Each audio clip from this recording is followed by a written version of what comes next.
Hi, everybody. Let's take a moment to center ourselves, quieten our mind, get in touch with our body. We're going to do this with reverse breathing. So, as you would have heard me on the weight release, fat burner calls, there's a certain way to breathe, right? When you breathe in, your body is expanding. When you breathe out, your body is contracting and moving inward. Reverse breathing is the opposite. And maybe you've gone through reverse breathing automatically on your own, like it's happened. I want you to try reverse breathing with me. See how quiet, calm, and relaxed it makes you feel. Mostly, it completely shuts down the mental chatter. So, feet on the ground, palms facing downward. When your palms face downward, the energy also moves downward. So place them on your thighs comfortably. If you want to keep your elbows on the arms of your chair, please do that. Spine straight, back of the neck is in touch with the spine. So you're not like this, you're like this. And when you're going to inhale, and the body is going to contract, which is the opposite of how we normally breathe. So when you inhale, feel the body coming in. Feel the inhalation taking place from the base of your spine, from your lower abdomen, and you can feel the body come inward. And when you exhale, you're going to feel the body go outward, right? So normally our belly on the inhale, it extends. On the inhale, it comes back in. This time on the inhale, the belly is going to extend. It's going to it's going to come inward. And on the exhale, it's going to go outward. Yes? Ready? Okay, so inhale. Contract belly, abdomen inward. On the exhale, gently release, open the belly, lower abdomen area.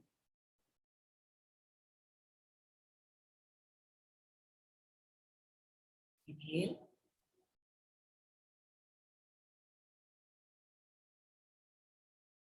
Exhale.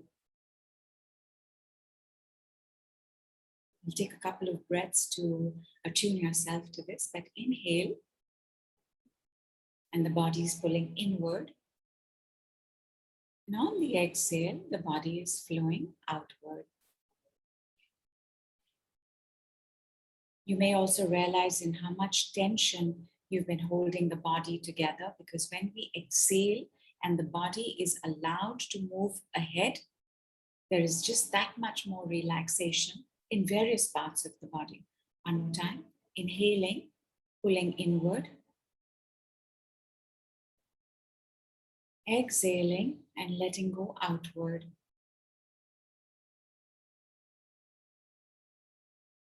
Inhale inward.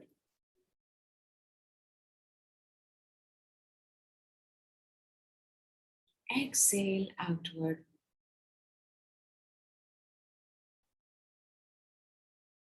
Inhale inward.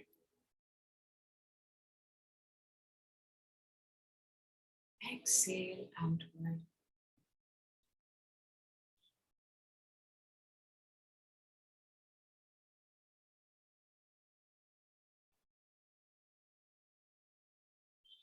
And return to normal breath. Inhale outward. Exhale inward.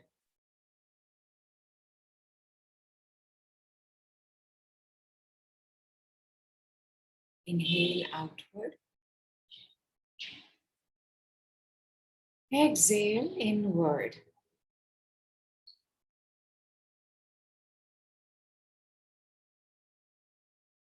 Inhale out and up. Exhale inward while your chest and body and spine stay up. Leave your chest where it is come in the inhale, and on the exhale, pull your tummy in even tighter.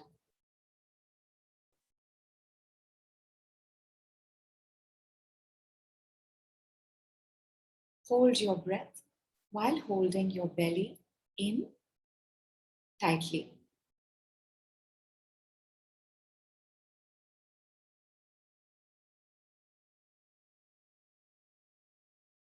And inhale. And open your mouth and sigh. And let go. Have some water.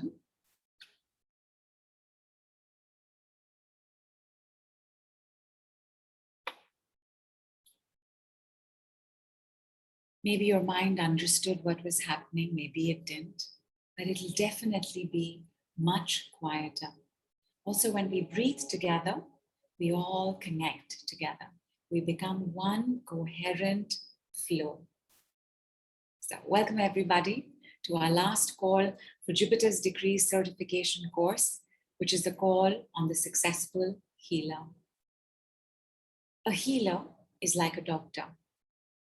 And a doctor becomes a doctor after studying in regular schools, colleges, 5 years of MBBS, 1.5 to 2 years of internship, then becoming a general practitioner, maybe staying with that, or specializing beyond that. As practitioners, we may not realize the importance of this sequence of becoming an expert. Would you rather go to an intern, a student, or to a practicing doctor? Who would you rather go to?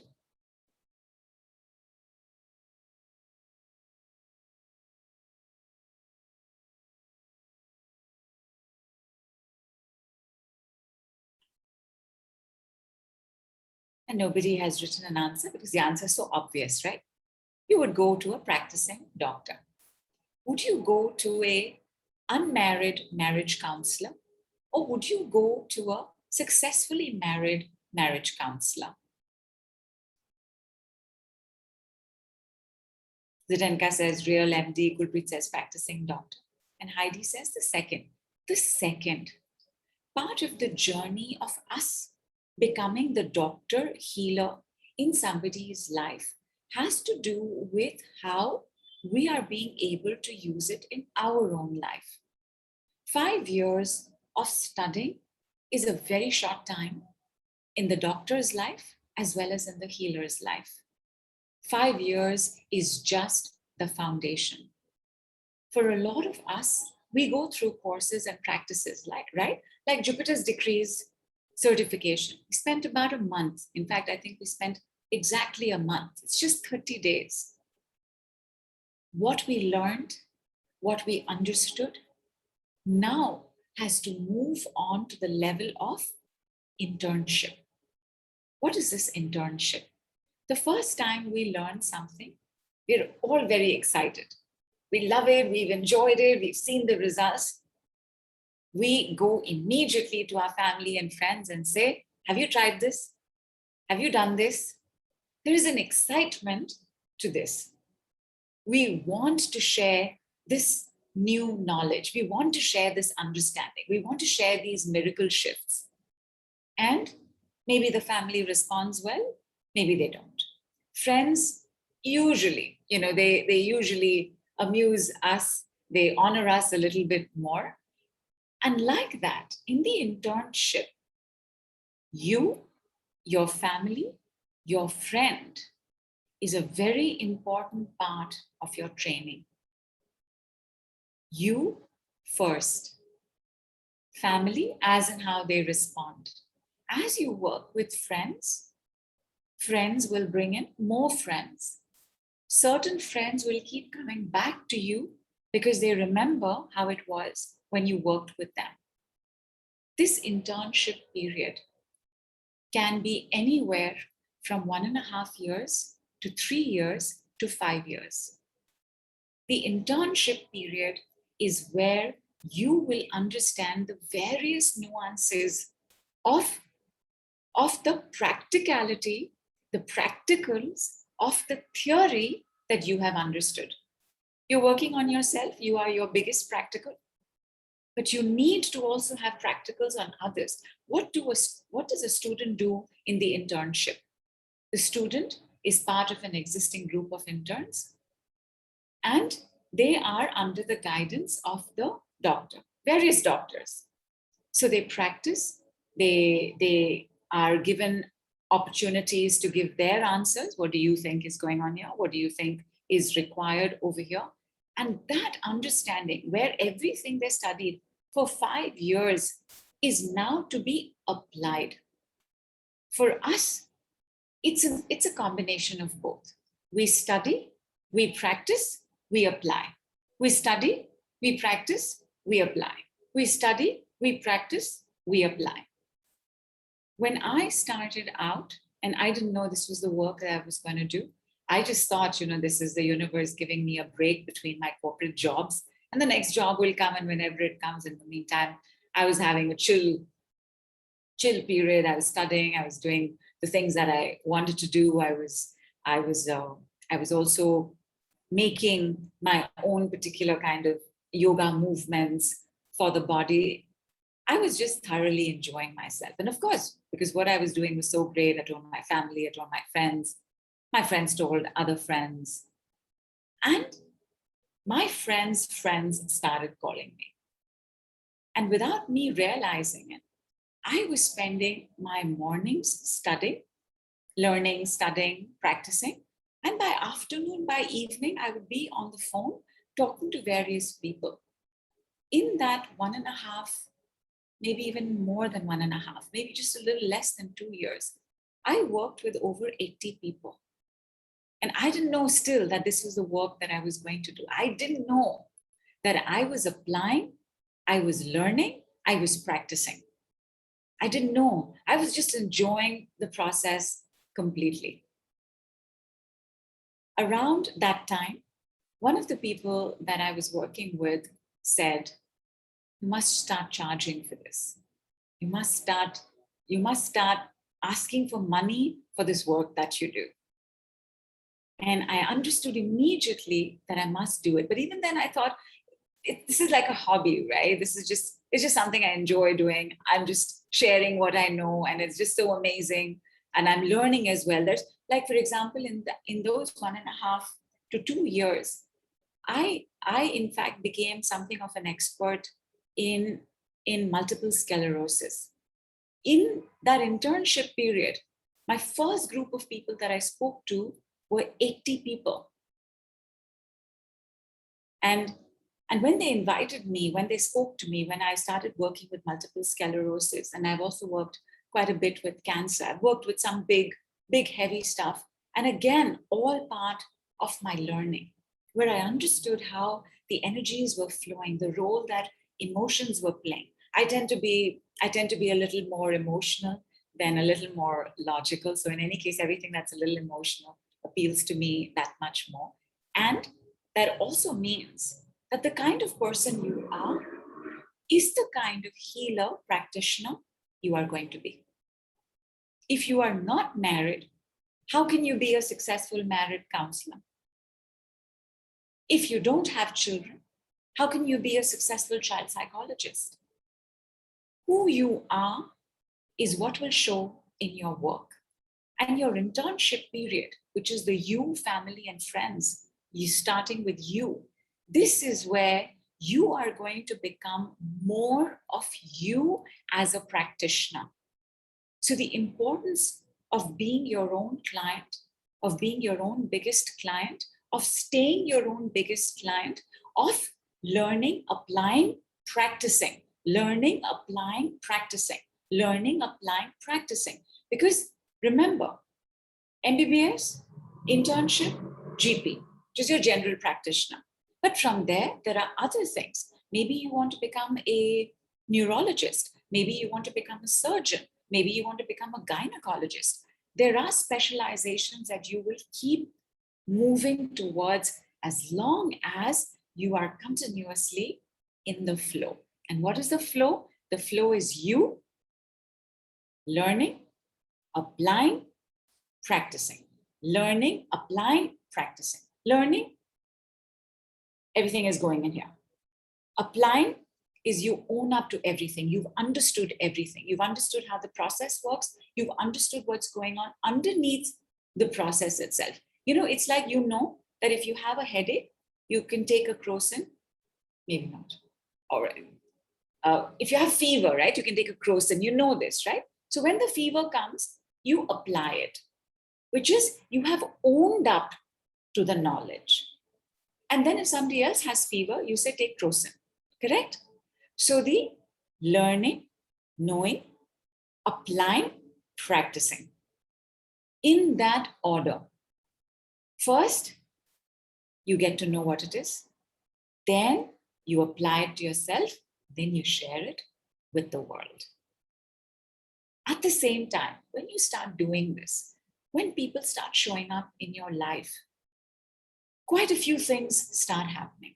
Because the truth is, nobody can heal without healing themselves. As in, nobody heals alone. Even if you're working with somebody, something can show up for you. Even if you're working with yourself 100%, something or the other will keep showing up for you. Because you can never heal on your own, and nobody heals alone, and every healer is always healing in the healing. You have to make sure that you have no judgments or expectations around the word healer. You are not going to become a saint.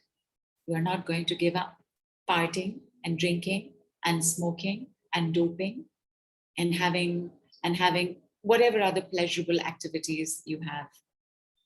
You are also not going to become a savior. You are also not going to become a martyr. And so, in our lap, please close your eyes. Please let us see our very famous, popular brown bag with the string at the top. This bag's mouth is fully open. And whether it flows into the bag or you see it going into the bag, I want you to put every expectation, judgment, opinion, point of view, ego, savior disorders, change disorders, where you might start thinking, okay, I know this and I know that it works on people, so I'm going to change everybody to be the way that I want them to be. Put everything into this bag, all secret, hidden agendas, them into the bag. All the ways that you think being a healer means you're superior, put it into the bag. All the ways that you think being a healer means you're inferior, that you should do it for free, that it's an act of God, that it's supposed to be spiritual, and spirituality does not combine with money, please put it in the bag. Everywhere that you think, what is the point? I know this, it works well, but there's so many other people doing it, and I'm equal to everybody, please put it in the bag. If you are superior, you are deluded. If you're inferior, you are deluded. If you think you're equal, you are deluded. Lord Buddha gave us this for our lives, and it applies to us in this particular profession. You are the healer that you will be, and you are unique. Therefore, whatever you do, even if it's a process that somebody else is also doing, that uniqueness will always be there. And now that you've put everything into this bag, please tie it up. See divine hands or energies coming to take it, and you yourself pick up this bag, just hand it over to them, see it fly out of the window towards where the sun is blazing right now. On the way to the sun, this brown bag bursts into flames, and the sun, like a cosmic vacuum cleaner, sucks it up, and gone, all gone.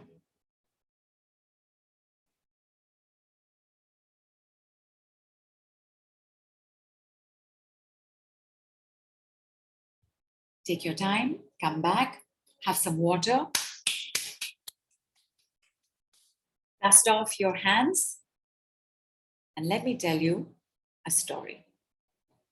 So this particular story, and some of you all know this story, it's one of the most famous stories in the world, and it has to do with one of the most loving, healing, gentle modalities in the world. So once upon a time, quite some years back, in Hawaii, they had an asylum for the criminally insane. Criminally insane is, these are psychopaths, these are serial killers, these are murderers, these are child killers, these are rapists. The criminally insane means that you have to keep them sedated, you have to keep them shackled, you have to keep them in straitjackets. So there was this criminally insane ward, and nobody would stay in this ward because, how do you stay around people like this? Doctors would leave, nurses would leave, caretakers would leave, social workers would leave. Nobody was staying until this particular doctor showed up. And this doctor said, I will do what is required, but I have one condition, and you cannot question this condition. This is the only condition under which I will work here.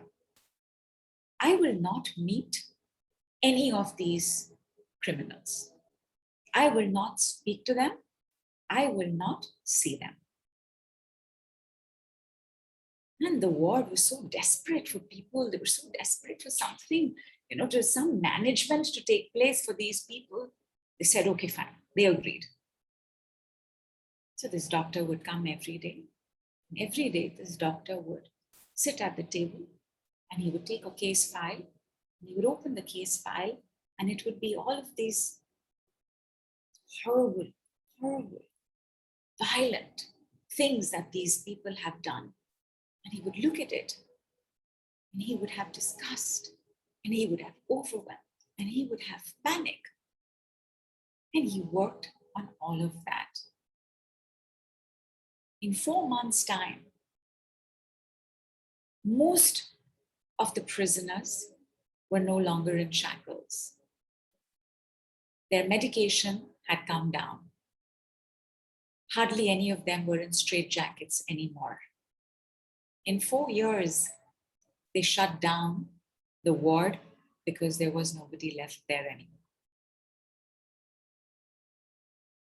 This is Dr. Hugh Len's story, and this is the beginning of Ho'oponopono, brought to the world by the work with Dr. Joe Vitale in his book called Zero Point. The thing that I'm saying here, my darlings, is that if you've understood what we've done in our own work, the understanding that everything outside is a reflection of the inside, that whoever that person is, one, I will never ever know anybody 100%.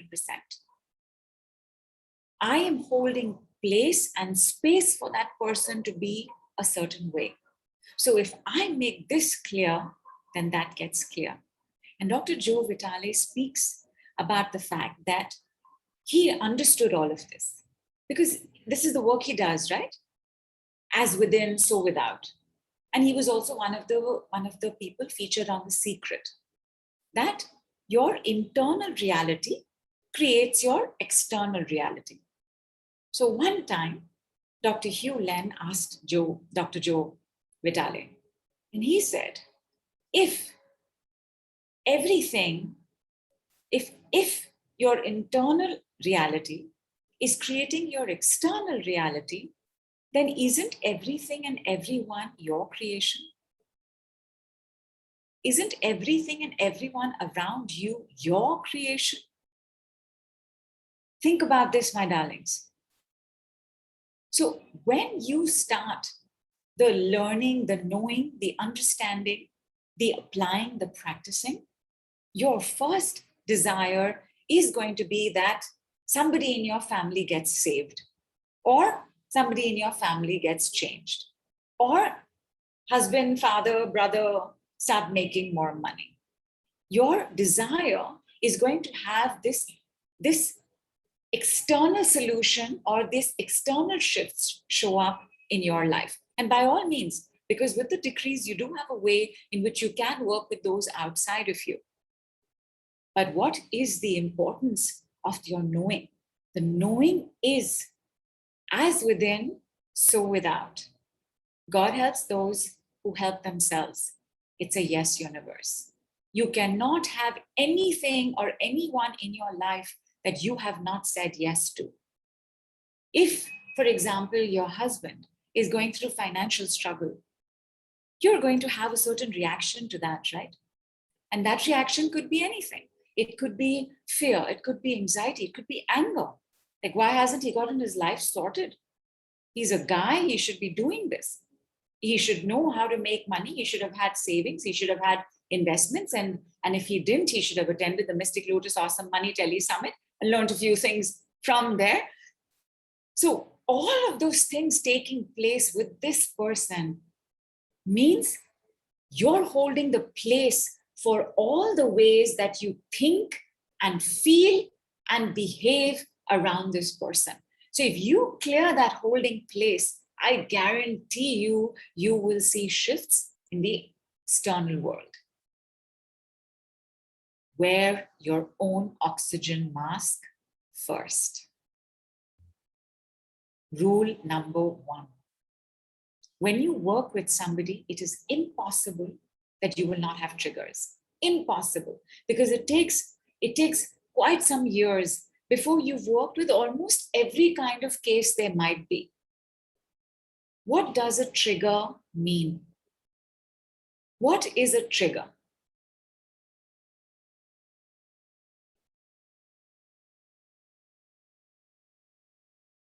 And Ritu says, Ho'oponopono is beautiful. Absolutely, so beautiful. And again, it's Ho'oponopono comes from a collective culture of Hawaii. So it isn't even about one person. It's about how this particular culture behaves with one another. Like, I remember when I was first studying Ho'oponopono, I remember reading about the fact that when somebody would make a mistake, they would the entire village would get together and they would call this person and they would not shame him. They would remind him of the good things he had done. Like one of the ways, because Ho'oponopono is not just the 4 statements. There are other levels to Ho'oponopono. We know this one because it's the simplest, it's the nicest, the sweetest. I'm sorry, please forgive me. I love you, thank you. And by the way, we're going to be using one particular word. It's not from Ho'oponopono, but one of the understandings is, and it is used in Ho'oponopono tomorrow on tomorrow's call. You've just got to try it, my darling. You will be amazed. You'll be amazed. So a trigger is an external resonance to something within. Kathy, do you mean internal resonance to something external? Susan says, wounded inner child that needs healing. Yes. Zdenka says, trigger is something which takes us out of balance. Aparna says, 40 grams that need to be clear. 200,000 points for saying 40 grams. Okay. Deborah says, what we hold in our space. Very good. Teresa says, it's how you're internalizing or reacting to the situation. Excellent. Ritu says, a trigger is a subconscious response to a thought in your mind. It is attached to an emotion, mostly negative, that disturbs us. Yes, it's a little technical. What it simply means is that if I have a trigger when I'm working with someone, it's mine. Of course, in that moment, because you are with someone, that's not your time. But at the back of your head, what do you make a note of? You make a note to go back, understand, learn, unlearn, apply, practice. Like till just, I think, a couple of years back, if anybody cried on the call, whether it was a Zoom call or whether it was a non-Zoom call, I would also burst into tears. Like it would take me a couple of minutes to hold myself back because some part of me, and I remember we were having this conversation as well, we don't want to see others in pain. We don't want others to cry. Like I'm already feeling like somewhere a little bit, little some tears are there, which as a trigger. So again, while applauding my own empathy while saying, I feel their pain. I don't want them to be alone. Some part of me has not finished crying over something, has not finished the grieving, where today I am moved, but I don't burst into tears. I don't lose my voice. Once in a rare while, one tiny little lump of grief might show up in my throat. And again, I make a mental note, and I always only have beautiful and loving people. So everybody also understands in that moment when I take a few seconds to completely recover. When you have a trigger, it is your child. Because that trigger tells us what is pending, like triggers to violence. You know, even, and a lot of y'all are empaths, you'll have great empathy. You'll have a great sense of entrainment. I'm just going to come to entrainment. You'll have a great sense of picking up on somebody else's pain. A lot of y'all in your gifts are also clairsentient. Clairsentient is when you process the other person's pain or sorrow or suffering through your own body. So in healing, something in them, something in you is also healing. And because your awareness and studies have been done long enough, you're also able to communicate that. However, all empaths do not have empathy for everything. Your empathy could be for animals. Your empathy could be for single women. Your empathy could be for abused children. Your empathy could be for Mother Earth. None of us have empathy for 100% everything, even if we are primarily empaths. And what that means is your biggest line of empathy will be from your woundedness. Our wounds make our destiny. It's the healer within us that points us back to these wounds. And then when we start learning, unlearning, relearning, applying, practicing, all of these wounds start asking for more and more of our attention, right? Like sometimes when you're coming up with something, suddenly there's this gush of memories, there's this gush of emotions, because all our children got excited. Me too, me too, me too. Listen to me, listen to me. I also want to say my story. I also want your love. Take me to the safe house. I want to go with you. All of it comes up together. And in that moment is our most potent power. Because if you can catch your trigger and you can come back and work on it, you know what you just did? You just started moving from doctor to specialist. Whatever your speciality might be. One of the things that happens for most practitioners is that when we do this work, for us, it applies to everything. So it applies to money also, it applies to physical health also, it applies to relationships also. Even in them, your speciality could end up being either the way that you use the process or something very, very unique to you. Like, let us say that you specialize in children who are in nursery, that you find that this is the place that you enjoy the most, that these are the people that you enjoy working with the most. In having worked with everybody who showed up in my space for of course, during my internship time, but after that also, I didn't say no to anybody. I wouldn't say no to anybody. I didn't want to say no to anybody. Today I do. Today I have various filters of who I will work with and who I will not work with. And one of those filters that I have is a sliding scale for charging. This is such a sensitive point for us, right? How do you charge? And how do you ask for that money? So once again, my darlings, in this bag, please see the brown bag. And in this brown bag, we are going to put all our expectations. We're going to put all our judgments. We're going to put our opinion. We're going to put our mother's opinions and our father's opinions and the world's opinions and our ancestors' opinions and the past opinions and past life opinions. everything that makes us wary and cautious from asking for money or charging for our work. So put everything into this bag, your fears, your angst, your beliefs that I shouldn't be charging. This is an act of faith that as healers, I should always be doing free work, for example. Put it all in, tie up your bag, give it away to those divine hands, see it going out the window towards the sun, bursting into flames, the sun sucking it up. The fact is that the word healer came from faith healing. And faith healing, cheers everybody.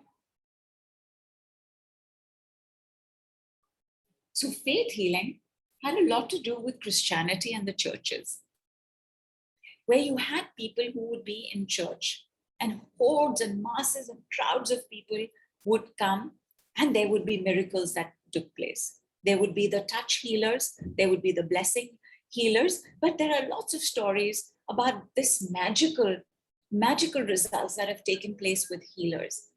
And these healers were not charging for their work. These healers were doing it in the name of God, in the name of faith. And because Christianity has such a powerful hold on the entire world, like who doesn't love Jesus, right? And who has not been exposed to something or the other about the Bible, about Jesus while growing up?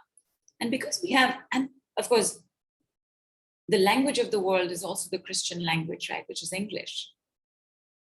And where the Bible became this most important way for us to understand what faith healing is, a lot of our past lives have to do with witches being burned at the stake, with witches being stoned to death, with witches being ostracized from their community, because this intelligence was not allowed. That either you did it in a way that had to do with God and faith and religion, or you didn't do it at all. Like I remember, I think it was so T. Let's call her T. And T was having this horrible, swollen, inflamed, painful feet. Have I told you about this story? So we began working on it. And we began working, and in a minute, she uncovered this memory of being burnt at the stake where the fires had reached her feet first. And that's what she was going through. And what was going on in her family at that point was that she was very toxic, abusive, a dysfunctional family, like brother being a drug addict, mother being this controlling, critical person at home, where every time she made money, they would find a way to take it from her. And so she had found a way to live separately, but every time she spoke to them or had to meet them, she was always terrified that they will find out that I have money. In fact, that was one of her biggest money blocks, that my family will find out that I have it. Of course, we did the work, and in less than a week, she had a raise. She had a raise, and I think her client list didn't. So I think her client list was, she used to work in a call center, and her client list from, I think, whatever 45 became about 75 in less than a week. So we did the work, we cleared that, and like that, I remember this other woman. I mean, this was tragic. I've never heard of this even in history, even in my research, but it showed up. And for her, what showed up was her being cemented alive between two walls. So terrible, so terrible. Like we've been treated like this was a crime to have committed. And therefore, when we ask for money, because asking for money makes us very visible. You have to be visible, right, when you're asking for money. So the more we ask for money, or the more money we ask for, there is a more visibility to us. So depending on the kind of belief systems we carry, and of course, what's happened in our past lives, we will hold back. At the same time, I want to tell you this, my darlings, do not be in any hurry to charge. If you're already working, awesome. You're using this to upgrade your toolkit. You are going to learn, unlearn, relearn, apply, practice. But if you are just beginning, you first focus on your internship. No intern is making money in any hospital. They get a student stipend, and I'm not even sure they get a student stipend. It is the most minimal. Everything is taken care of. And this is also what I saw in my internship time. And in a lot of ways, I'm still an intern. There's still so much being discovered. There's so much being understood. There's so much learning still happening. There's so many crisscross energies that are taking place. Like, for example, how like we know this, right? Left side mother, right side father. But how in the right side is the spot of the mother, and how in the left side is the spot of the father, like you have in the yin yang diagram. Where are these spots? What are they doing? So there are all of these developments that are taking place. How your position and the family is also letting us know how our relationships will play out. There's no end to learning, and there must never be. So I'm going to give you all, as practitioners, one more understanding of healing. And healing is learning. When you learn, first of all, the brain has fresh set of neural pathways that begin. Fresh set of neural pathways that begin, meaning some older neural pathways are closing down. And we do want some older neural pathways to close down. When you learn, your mind expands. The moment your mind expands, your mind is also always expanding to that many more possibilities. Because otherwise, our life is this, right? It's how I see this person. It's how I see life. It's how I see money. And then I am projecting that. I am projecting that. My family story, my mother's story, my ancestral story, my past life story, I'm projecting that. The moment I'm learning, these projections become much, much more lesser, and the possibilities become that much more. When you heal, why do you feel light? And especially with the decrees, right? How quickly we feel light. Why do you feel light? Because light is awareness, and awareness is knowledge. Remember, we do what we know. When we know better, we do better.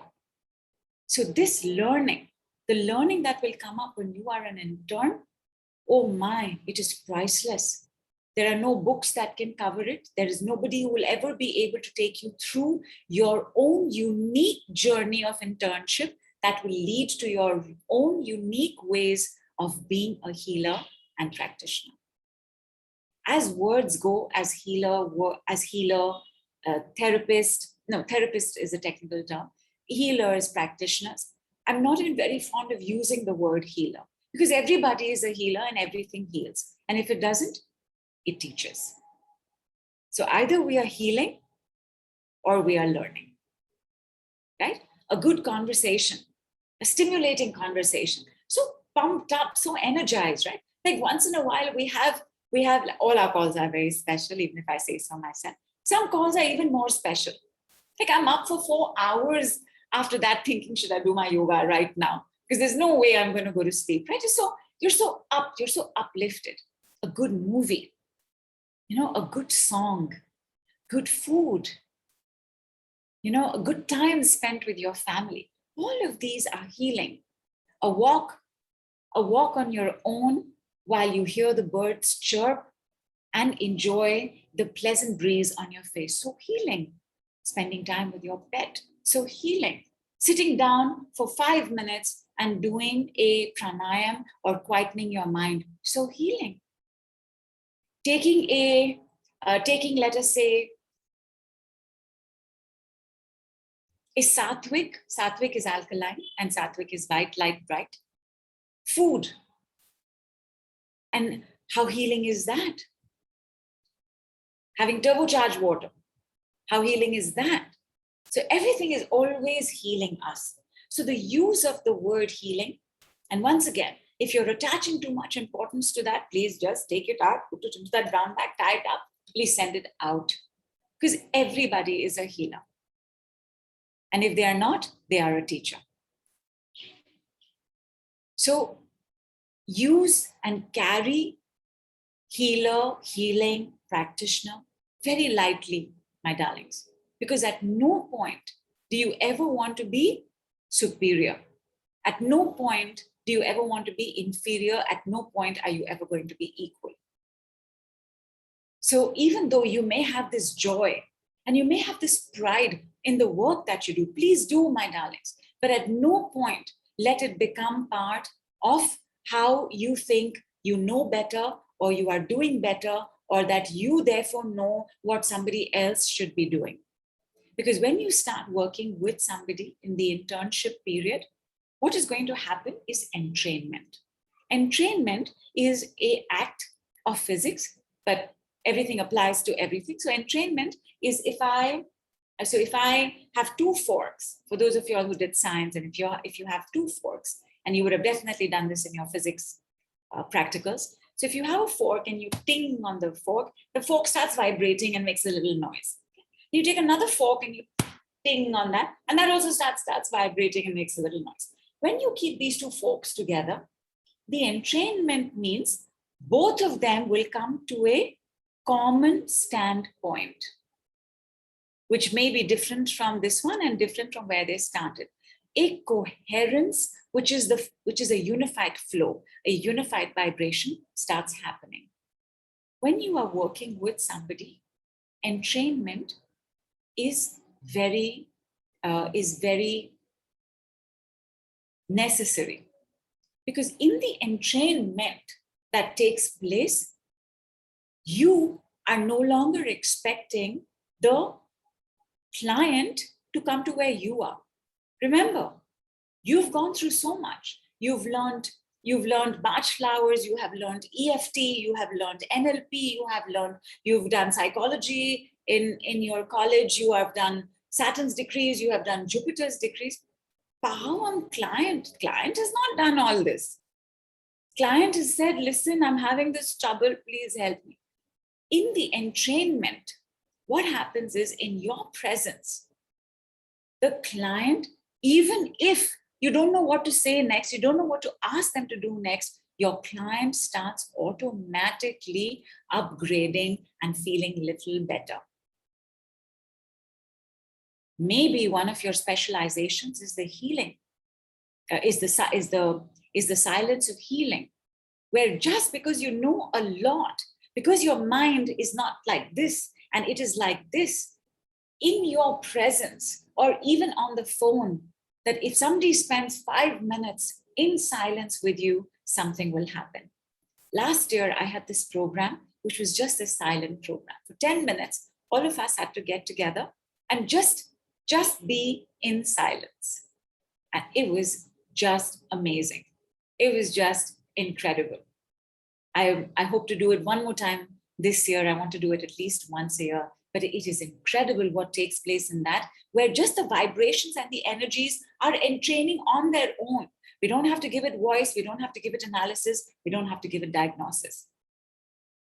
So this entrainment that takes place, in this entrainment, you do not expect that the client understands what you are saying, that the client knows as much as you do. You and the client come to a middle path. Empaths entrain very rapidly. Empaths entrain as a matter of fact. When an empath goes out, when an empath is in a social surrounding, the empath will quickly start entraining and then hang on to the person with whom they can entrain the maximum. So entrainment will happen. When entrainment doesn't happen, it's okay. It's absolutely fine.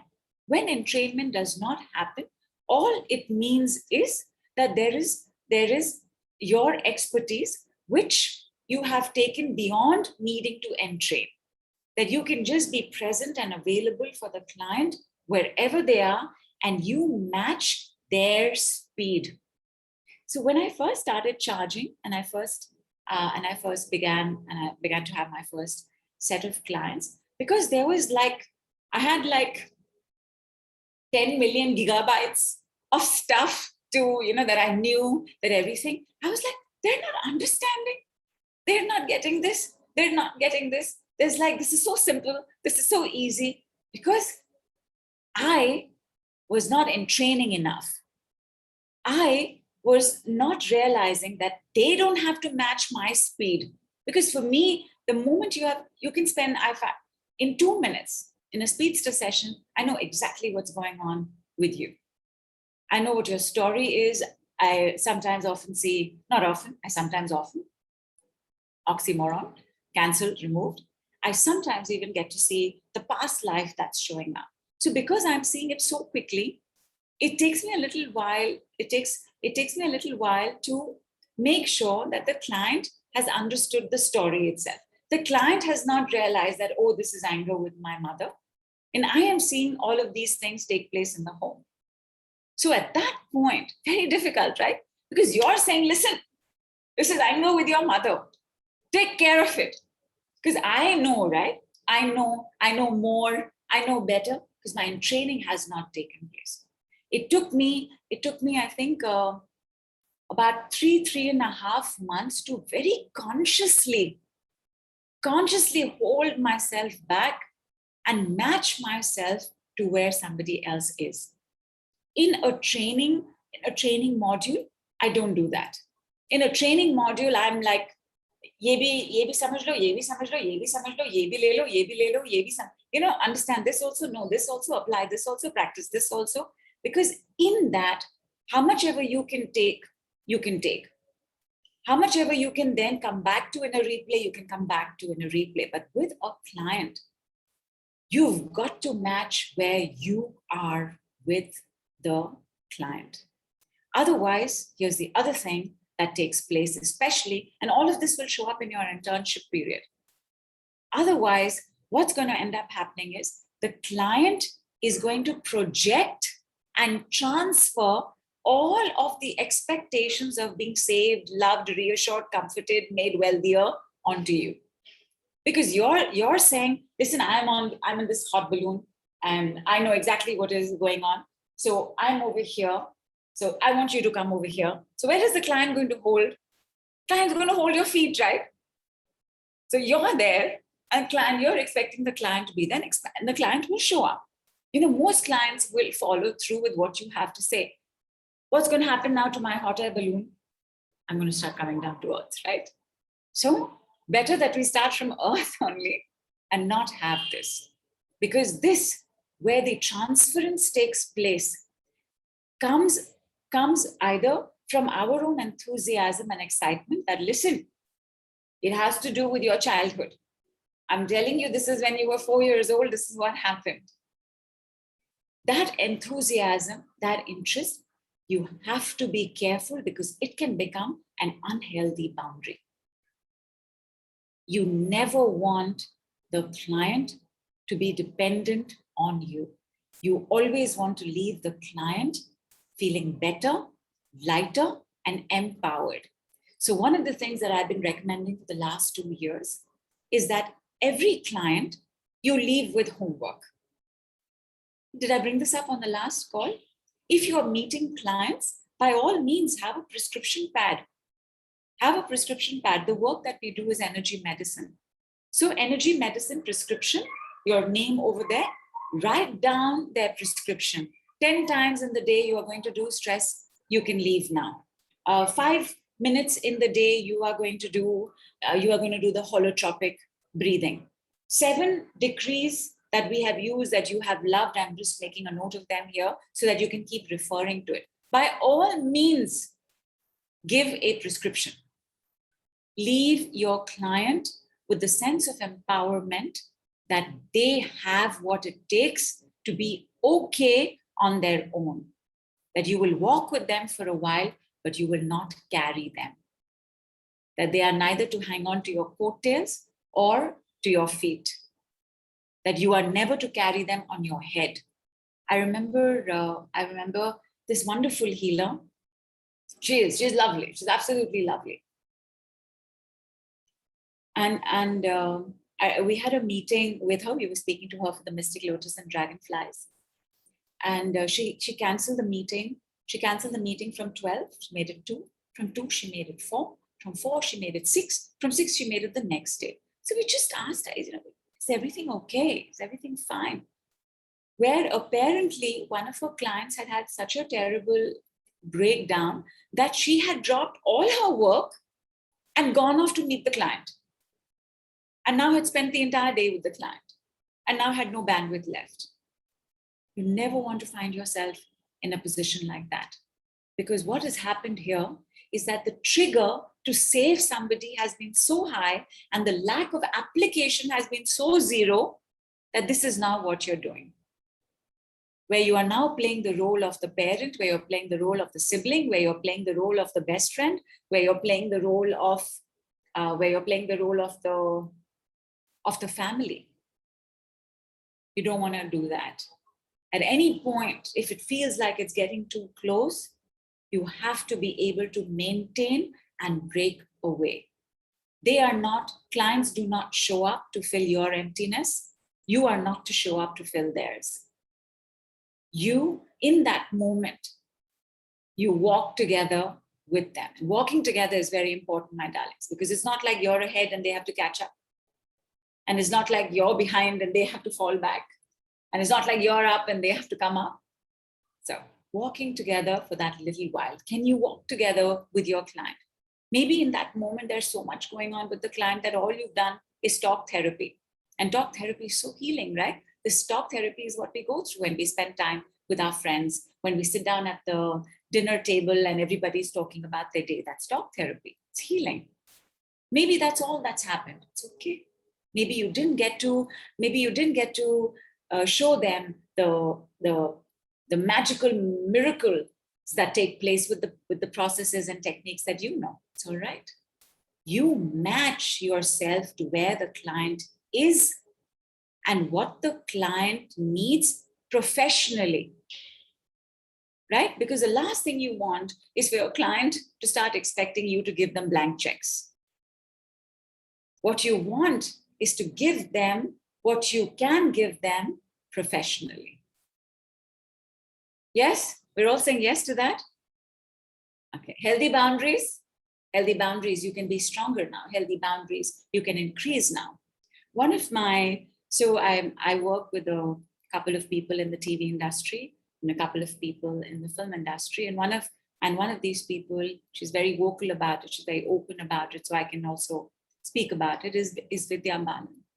And Vidya Balan, she's such a beautiful person. And then Vidya has movie screenings, she has birthday parties at home. And for the most part, I stay away. Because anytime you take up an invitation to go to a client's house, either you know how to behave when you're at the client's house, or it is better that you not go at all. Movie screenings, we still go. She invites me, she invites my son. There are lots and lots of other people. It's not a social interaction as such. You show up, you hang out, you watch the movie, you leave. And at her, very rarely does she have parties. So I'm not forced to make decisions often.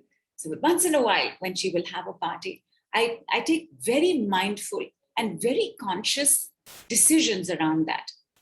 She takes photographs. Sometimes she puts them up on her Instagram. Sometimes she will put it up. Sometimes she'll put it up on her Facebook. But I have to be very careful that is never exploited, that is never misused, that is never abused. So that will also happen. Like, and this we'll talk more about this when we come to the Money Tele Summit. Like one of the people that I was working with had a debt of a few $1 million, like 200 crore rupees. Okay. Now, this is a certain kind of person, right? They lead a certain kind of lifestyle. I'm not leading that lifestyle. When you work with somebody like that, there's a different kind of boundary to be drawn. When you work with somebody opposite of that, there's a different kind of boundary to be drawn. What if you always know what kind of boundaries you should be drawing? Healthy boundaries, you can be drawn better now. What if you are an expert at drawing amazing healthy boundaries between yourself, your family, your friends, and your clients? Healthy boundaries, you can increase and strengthen now. Healthy boundaries, 10, 20, 30, 40, 50, 60, 70, 80, 90, 100, 100% house full. And I'm not saying that you will immediately get this right, because for the practitioner, remember, because we don't have college and we don't have an institution and we are not going and learning and spending and being an intern for 2 years in a hospital, a lot of our learnings is our own experience. So even though I'm saying all of this, you will still go through a certain experience where you will understand this better. But because you have heard me say it, the bell will go off faster. It will still happen. There will be times you will not be able to draw the boundaries, may not even cross your mind to draw the boundary. You can be so excited about working with, let us say, Shah Rukh Khan. Right? You can get so excited about working with Shah Rukh Khan that you may not realize that there are boundaries to be drawn. You may get so empathetic with working with somebody who can't afford you that you don't realize that boundaries are not being drawn or need to be drawn. But because now one neural pathway, because remember, knowing some neural pathway has now formed because they have heard this sentence, it will ring the bell faster. Everything, the mistakes that you're going to make, where you will also think that your worth as a practitioner is dependent on the client's results. Nothing could be further from the truth. Because the truth is that if your worth is dependent on the client's results, then your lack of worth is also dependent on the client's results. Right? Oh my God, how much power have we handed over? At no point is it only because of you that results have taken place. And this was actually very, very easy for me to grasp when I went to Vedanta class, and this is the one chapter that I speak about the most, right? The results are not in your hands. So the results are not in your hands. How are the client's results in your hand? And I also very rapidly understood something, that if I am going to take credit for my client's results, then I will have to take discredit for my client's lack of results. If you get too involved in your client's results, you will also get very involved in your client's blame. That when it's not working out, it then also becomes our fault. Not at all. And therefore, please rejoice in your client's successes. Please be happy for them, but never make it yours.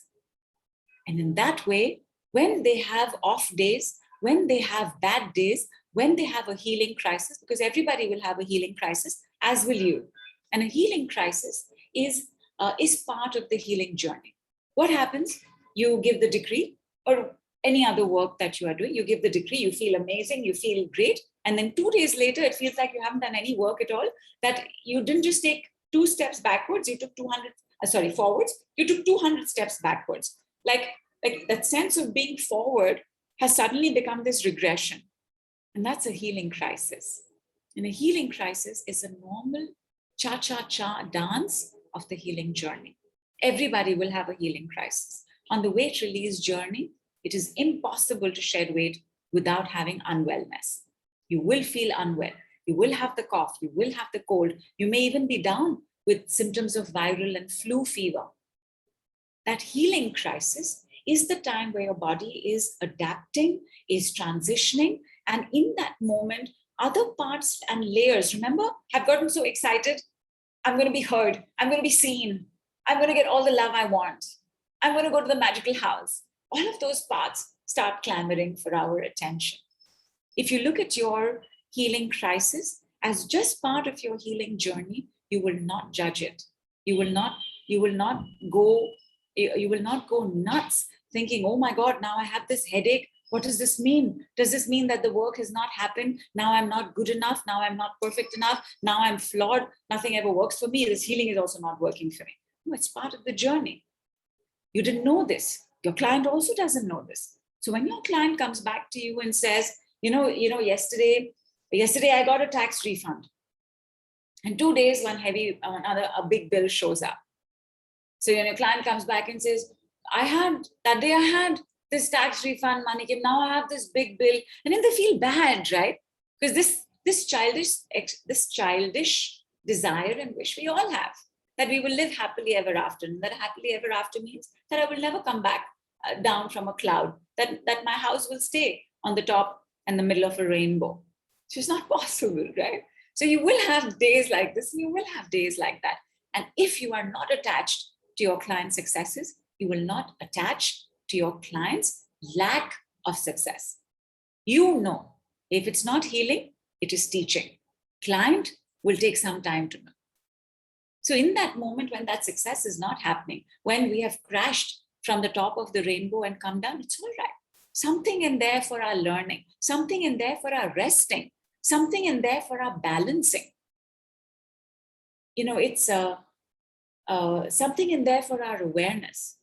Like clients can also end up taking us very literally. I remember one of the first times that I had started understanding money, and I saw what was taking place in minutes and seconds, and then like definitely in 24 hours, money messages, money opportunities, roses, compliments, acknowledgement, validation, catching up with old friends, which is basically the energy of upliftedness, of happiness, of joy, which is very, very attractive to money. And I remember telling a client this. She was out of a job. She had just spent time in hospital. Her father lived in another city. Her mother had passed away quite some time back. She wasn't doing too well. She said, you know, I want to do some money work. We did some money work. This is quite some years back. She is, I think her name was Aradhita, I think. So Aradhita, I told Aradhita, watch out for this, right? Because my promise with money is seconds, minutes, and guaranteed in 24 hours. Either you're going to have money or you're going to have a money message. So one day went by. She said, she texted me, no, nothing. Nothing, by the way, is when a client says nothing to you, some warning bell should go off. Second day also, I haven't got. Third day also. Fourth day. Fifth day. Sixth day. Seventh day. I said, let's just do another session. Because I want to see what happened here. Like, how did you become the exception to the rule? So I asked her, so when we were talking, I said, okay, so tell me, was there any unexpected money, like a tax refund? She said, yeah, tax refund came the day after our call. We had the call. Next day, I had tax refund. 893 rupees. I said, that's money? She said, but you didn't say tax refunds. You know, so sometimes a client will take you very literally. So as much as possible, simplify everything. So you didn't say that the tax refund. You said watch out for money coming in, and you didn't say unexpected money, because here she's thinking, I'm going to now get a job. I am now going to, and by the way, she did. She got a job. She got a job doing exactly what she wants to do, with a corner cabin the way she wants it to be. I remember the picture that she sent. It's beautiful. It's beautiful. And I something about in the creative industry, something to do with storytelling. It's really just amazing. So at that point is when I made my first list. So I have this one list. I said, when we do money work, watch out for this. That was the time I made the first list. Like, I wrote down everything possible. And then after that, a couple of years back, Daisy mentioned how, not just Daisy, I think a couple of people mentioned how their stocks were skyrocketing. And like Daisy stocks skyrocketed like some 10 times over during COVID, for example. So then I added that into the list, that watch out for your stocks, skyrocketing. That every time you do this, because now now you're going to apply, and then you're going to share. You're going to do in the practice. So keep adding to whatever it is that you're doing. Make it as simple for the other to understand what you are doing. When I first started, and because I was already studying a lot, and my studies continue till today, there's no end to studying, there's no end to learning, because there's no end to healing. Healing is learning. Learning is healing. Every time you learn, you know better. When you know better, you do better. When you do better, you stop doing what you want doing better. What is that? That is healing. It's growth. It's living life purpose.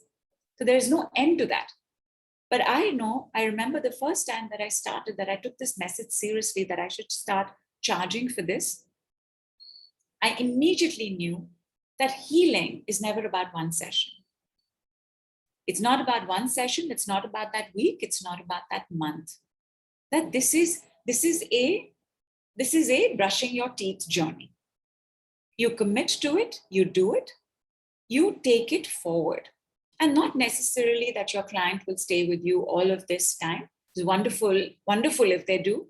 And what if they do? And you are experts at having clients that do. But clients will move on. Because in today's world, in the age of Aquarius, when you walk into a mall and have 150 choices of shampoo, in the same way, there are 15,000 million choices. And therefore, somebody will do work with you for a while. They'll work somewhere else for a while. They'll work somewhere else for a while. But if you have drawn your healthy boundaries, if you have not attached to their success, if you have not tried to become their savior and their rescuer and their martyr and their saint and their God, you've not put yourself on that pedestal because you put everything into that little brown bag and you sent it out of the window, you will be happy for them. You will, maybe a little bit, you'll feel bad because we're human, right? Remember? At no point have we lost our rights to make mistakes, to be brilliant at being stupid. At no point have we lost our right to giggle when we do meet Shah Rukh Khan and he shakes our hand. We've not lost our right to be who we are. So little bit bad you will feel, but it'll be fine. Be happy for them. There will be a joy to seeing them carry on. At the same time, because this is not about that one session, the first thing I did, the first thing that I made, and the first thing that I sold was a package. I said, try this with me. And at that time, I was understanding and working through pain. And I said, try this with me. Try this first session with me. And after that, take my package of 3 or 5. I did not give people the option of a one session. That if you have to continue this work, you have to take a package with me. Because I know that it's about the cumulative effect. Today, for those of you, like Kulpreet's experiences with the decrees, with the name dropping, with her fact that despite her unwellness and her pain, her traveling, Susan's work with herself, Aisling's work with herself and her friends, Amog's work with himself and his clients. It's not because you came for one session, right? It's because you stayed with it. It's because you're brushing your teeth with me for a while. It's because you're brushing your teeth with the decrees for a while. So this, when I look back and I look at how instinctively I've been drawn to packages, it came from that particular understanding. Let us say that you are a divination expert, that you do this and you use it as part of your work, but your primary gift is divination. Divination means you do readings, whether you do auric readings, whether you do energy readings, whether you do tarot readings, whether you do rune readings. Let us say it is that. Even then, give them a package. If you can't figure out how to give them a package, because we have 1-minute miracles. They come with 50 years of guilt and 30 years of pain, and in 1 minute it is all gone. Why should they come back? Then give them a package for their family. But give a package. Give the option of a package. That either you do 3 sessions with me or you do 5 sessions with me. Whatever that might be for you. Maybe for you that number is 2. That either you do 2 sessions with me or you do 3 sessions with me. I also put a deadline to the time that you can use the package in. Like right now, I have a package that you can take, you can use over a year.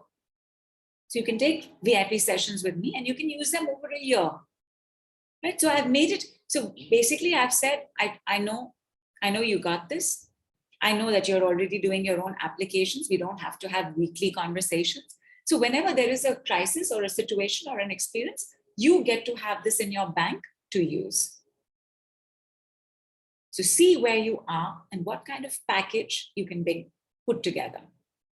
So before I got onto the tele summits, my darlings, I'm just going to come to tele summits. So before I got onto tele summits, I also realized that there is one particular kind of person I don't want to work with. And this is the person on medication, on mood stabilizers, on mood medication, on psychiatric medicine. Because I have noticed that they have certain reactions, transferences are much faster, projections are that much faster. The needy clinginess that can take place in unhealthy boundaries is that much faster. So one of the things that I told myself, and also somebody who was on this mood medication, we had a fantastic session, and somebody had recommended her to me, and she left a glowing testimonial there. And in 24 hours, she called them, not me, she called them and said, now I've done this work, now I'm feeling suicidal. So they call me. So my friend who had recommended, actually her sister had recommended. So her sister called me, then my friend called me, then their mother called me. Like, obviously, right? This is of concern. This is of concern. And of course, immediately I left whatever it was I was doing. I set up a session with the girl. We spoke about it. And in 2 minutes, I realized what a game had just happened here, where this girl, what she wanted now was for somebody to come and take care of her. What had happened in our first session? Empowerment, upliftment, lightness, but not prepared to be her own caretaker. Because in 2 minutes, I realized there is no suicidal energy here. Nobody's committing suicide here. That you might be thinking about it, but I could not see any implementation of this taking place. Immediately, I called my friend back, and my friend got it. She said, yes, I can feel you're speaking the truth. I'm going to go speak to my sister. Spoke to his sister and done. And at that day, that night, I sat down and wrote my terms and conditions. When I do individual work that has not come through a tele summit, I send everybody a contract to sign.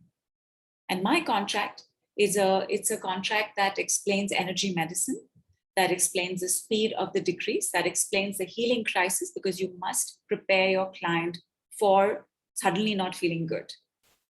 Like here you are walking on a cloud, and the next thing you know, you don't want to get out of bed. I'm giving you two extremes, but you must prepare your client for this happening. The understanding of aspects. Remember aspects? Did we speak about aspects? Did we cover aspects? Energies work in layers. So when you take off this layer, there is the nice ease of that, and then other aspects can start showing up. Did we do that? Did I bring up aspect? I don't remember if I brought up aspect. So where an aspect can show up, like aspects are, like when you go to the dentist, it's not just the fear of the dentist. So you maybe work on the fear of going to the dentist. And then when you've gone to the dentist, you realize you have the fear of the sound of the drilling machine. That's another aspect of the fear of the dentist. But often, right, because all of us, we are all coming from this background and understanding of faith healing, that somebody touched me and now I can get up and walk out of my wheelchair. I'm saved, I'm healed. God is great. So we think that one session where I'm feeling so much better means I never have to brush my teeth again. We know that's not true, but it helps to prepare the client as well. So I have this contract, which I think is a 6-page email. And the contract also has my terms and conditions, the amount that I charge, my payment links, and the duration for which the sessions are valid for. So let us say it is I've said that you need to do 10 sessions, and it's valid for For 4 months, the email states it very clearly. I do not begin work till that email has been sent back to me. There is a place for signature on the email. I'm not expecting people to be able to sign that, but as long as they return the email, they reply saying, read it, I'm okay. So sometimes you will have these experiences in order to further improve your professionalism. Sometimes you will have this experience because this is the only way you could have sensed the trigger and what was the wounding for you. And sometimes you will have it in how to make it part of your career. So this packages contract, healthy boundaries, entrain and be where the client is. You match the client. Don't expect the client to match you. To me, these are some of the things that have held me in tremendous stead. The charging of prices is very individual. And one of the best ways to do it is to understand how much it is that you have paid for the work that you've done, if you've done group work, if you've worked individually with someone. But at the end of the day, there is one instinct and a dharma and a dhamma of payment. You must feel right. And when I say right, I'm not saying this is what I deserve, this is what I'm worth. You must feel right. That you feel fine about this. Like I charge enormous amounts for an individual session. I once charged 17,500 for a 45-minute session, 17,500 rupees, which is 200 something dollars. And even today, it is $220 as part of the package. Individually, it's $330, which is about 24,000 rupees. It's a lot of money. Even if you are Oprah Winfrey, it's a lot of money. But this, I feel good. I feel right. I feel like in those 30 minutes, we slash and demolish 35 things that in my 30-minute session, you have the equivalent of a 3-hour sessions otherwise. And therefore, this amount. So once in a while, once a year, I will get an email. Once a year, I will get a message. How can you charge this much? And only international people can afford this. Not true. Not true. I have Indian clients. And and the last one that came was, this is not right. You are not letting more people work with you, which I thought was just the most amazing, adorable backhand compliment I could get. And this is just last week. So I think this year's quota is over for that one. And at that point, like I remember the first time I got this particular email that said, that this, you're charging too much. This is too much. And I remember looking at that email, having this little frisson of anger, like you don't tell me what I am worth, right? And then I went back and checked, because take everything that shows up, my darlings, take everything as feedback. Like, how is this making me feel? It's making me feel okay. I feel fine about this. I'm not feeling fine about getting this email, but I feel fine about this, okay? And sent a suitable, sharp response back. So once in a while, sometimes the universe will test you. To test you to see how steady and stable you are. By the way, when I started, my first package was 750 rupees for 3 sessions, which means one session was 250 rupees, which is, how much is 250 rupees? $4? $3. It's $3. Depends. And at that time, I felt fine about it. I loved it. I said, thousands of people are going to work with me, because money is not the barrier. Because at that time, I did not think in terms of a career, of a profession. I just wanted to do it, but I understood the value of putting a price, that you don't do it fully for free. I do a lot of pro bono work. I do like to do a lot of pro bono work. Till I think August this year, I had almost 2 to 3 calls every month that were at no charge. And before that, I have done months of pro bono work. That if it was your lucky time and you got in touch with me in that month, you didn't have to pay me anything for any session. So a lot of stuff, and I like to do it. And I, at the same time, because this person who gave me that message, I heard the seriousness in her voice, which is that you've got to charge for what you do. You've got to put a value to this. I once did a session for 7 hours straight. This person had come down. She was already in India. It was the last day in India. She was taking the flight out, and she had a terror of not just flying, but being in an aeroplane and feeling claustrophobic. We did a 7-hour session. I did not ask for money. She paid me anyway. So the message had come.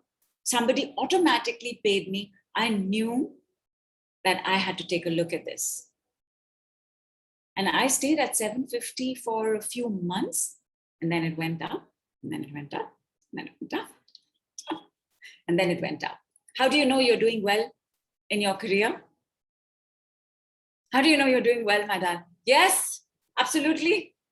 Is because you are going to be able to charge more and more and more. Every time you charge more, there are people who are going to drop off. And there are new people who are going to come. And then when you charge more again, those people are going to drop off. Some more people are going to come. For a while, there will be a transition trauma time where this period will be very lean because there are people dropping off and your new people haven't shown up yet. Don't worry. The only thing that you have to take care of is that this is always becoming this. You keep the learning, you keep the internship going. The money will come. Money will come, messages will come, guidances for your career will come. You will grow from here to here to here to here. It will happen. Am I going to stop at charging 330 USD? No way. Oh, no, not at all. When will I increase it next? At this point, I don't know. But I do know that this is not my end limit. This is where I am right now.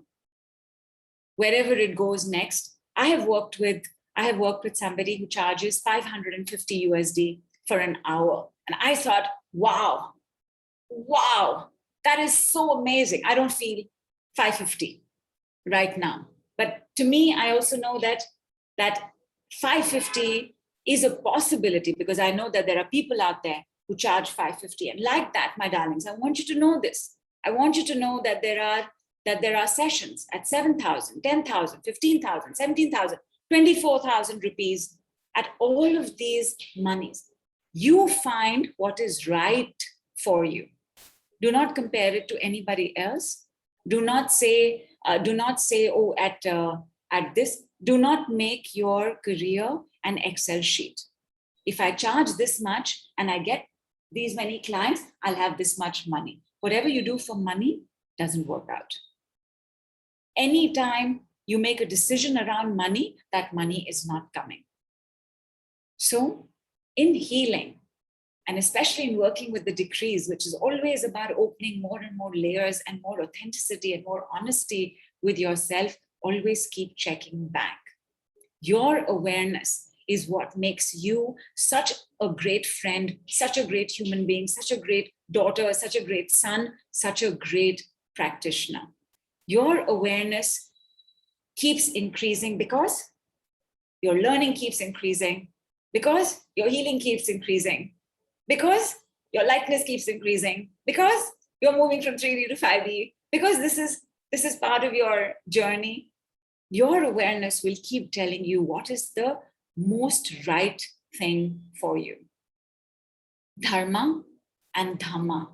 To apply that in your lives means that you have the integrity of your own work, your own faith in yourself, and your own confidence that even if I am charging 500 and that person is charging 5,000 and I should start charging 5,000, and why am I not charging 5,000 and I want to become worthy of 5,000, it's okay. If you're feeling right at 500, you go with 500. If you're feeling right at 5,000, you go with 5,000. Because my darlings, your integrity is what people pick up on to trust you. When people show up and they share with you their innermost secrets, their deepest, darkest demons, their most heinous dark nights of the soul, that trust that they pick up on, that trust comes from your integrity. Your integrity is your ability to follow through on your awareness. What is right in you? Dhamma and dharma. Both Dhamma and Dharma. Dharma is the path you walk. Dharma is the rightness of the action that you take. Walking the path, the rightness of the action that you take, both of these, my darlings, will make you a successful healer, will make you a wealthy healer, will make you a healthy healer, will make you a loved healer. And you will see this health and wealth and love take place in all of your relationships as well. You will see it in your relationship with yourself and with your body, with your bank balance, with your family, with your friends. And I wish for you this joy. I wish for you this ease of Dhamma and Dharma, of the joy of healing, the joy of learning, the joy of knowing, the joy of applying, the joy of sharing, the joy of practicing. And I wish that more and more in the world get to know you. One of the best ways that can happen is when you are on a platform where you can speak to that many more people. My life tripled, quadrupled in terms of the number of clients and in terms of the doubling and quadrupling of my bank balance when I started being on these platforms. The Mystic Lotus and Dragonflies has this platform. We are also part of the international platform of From Heartache to Joy, which is one of the most super successful tele-summits in the world. For those of y'all who are doing this work and who would like to take this forward, please send me a DM, send Shilpa a DM, and we will have a word with you. You, family, friends, more friends, individual sessions, group sessions, bigger group sessions, training. This is your career. If you are in the internship period, enjoy. If you are in the group period, individual plus group period, enjoy. If you're between the group and the bigger group period, speak to us.